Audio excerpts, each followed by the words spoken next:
अर्जुन उवाच अयति श्रद्धयोपेतः योगाच्चलितमानसः अप्राप्य योगसंसिद्धिं कां गतिं कृष्ण गच्छति। अर्जुन उवाच अयति श्रद्धयोपेतः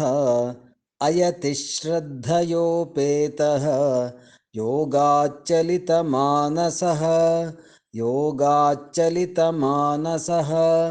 अप्राप्य योगसंसिद्धिं कां गतिं कृष्ण गच्छति।